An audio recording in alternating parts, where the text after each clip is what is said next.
আসসালামু আলাইকুম everyone, welcome to Mampi's kitchen. প্রথমে এরকম লম্বা একটা বেগুন নিয়ে নিয়েছি। তোমরা যে কোনো ধরনের বেগুন নিতে পারো। তারপর একটা বেগুন এরকম পাতলা করে আমি কেটে নিয়েছি, খুব বেশি পাতলা না আর খুব বেশি মোটাও না। তারপর এরকম পানির মধ্যে রেখে আমি এখানে স্বাদ মতো একটু ওই 1 চামচের থেকে একটু কম নুন আমি দিয়ে দেব। তারপর এটাকে 10 মিনিট এই নুন পানির মধ্যে রেখে দেব। এতে করে পরবর্তীতে বেগুনটা পানসে যে ব্যাপারটা সেই ব্যাপারটা থাকবে না।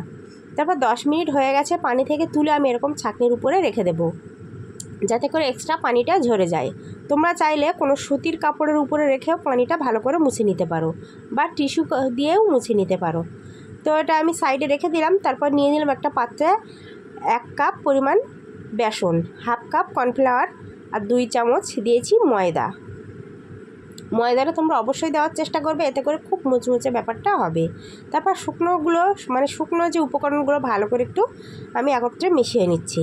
তারপর একে একে দিয়ে দেব স্বাদ মতো নুন, হলুদের গুঁড়ো আর দিয়ে দেব ঝালের গুঁড়ো। ঝালটা তোমরা তোমাদের পরিমাণ বুঝে দেবে। দিয়ে দেব জিরের গুঁড়ো। তারপর দিয়ে দিলাম আদা আর রসুন বাটা। তোমাদের কাছে যদি আদা রসুনের গুঁড়ো থাকে সেটাও দিতে পারো। তারপর অল্প অল্প পানি দেব আর এটাকে ভালো একটা ব্যাটার আমি করে নেব। খুব বেশি পানি একেবারে দেওয়া যাবে না, পাতলা পাতলা পানি দেব, অল্প অল্প পানি দেব। আর এরকম একটা থিক ব্যাটার আমি তৈরি করে নেব। ব্যাটারটা খুব বেশি ঘন হবে না আর খুব বেশি পাতলাও হবে না। আমি তোমাদের ব্যাটারের কনসিস্টেন্সিটা দেখিয়ে দিই।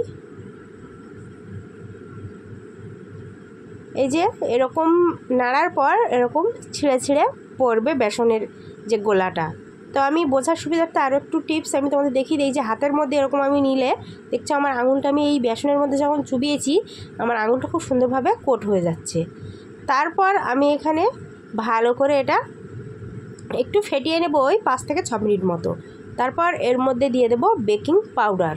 আমি এখানে বেকিং সোডা দিইনি, বেকিং পাউডারটা দিয়েছি। তারপর ভালো করে আমি মিশিয়ে নিয়েছি। তারপর এরকম একটা বেগুনের স্লাইস নিয়ে এরকম ভালো করে বেসনের কোট করে নিয়ে একটু ভালো করে ঝেড়ে নিয়ে তেল গরম করে আমি একে একে ছেড়ে দেব। তারপর উপর থেকে এরকম তেল দিতে থাকলে দেখতেই পাচ্ছ কতটা সুন্দরভাবে ফুলেছে।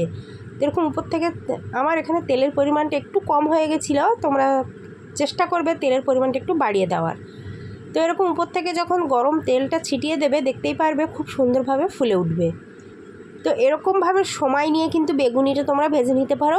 ভীষণ ভীষণ টেস্টি হয় এইভাবে বেগুন দিয়ে করলে।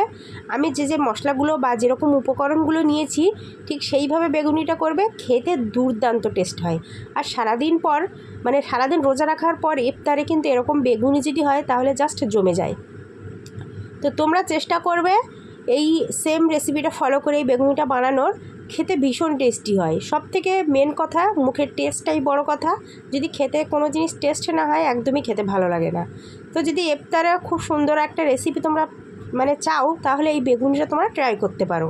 তো রেসিপিটা কেমন লাগলো অবশ্যই কমেন্টে জানিও। ভালো লাগলে লাইক কমেন্ট আর বন্ধুদের মাঝে একটু বেশি করে শেয়ার করে দিও, যাতে করে অন্য বন্ধুরা জানতে পারে। আল্লাহ হাফেজ।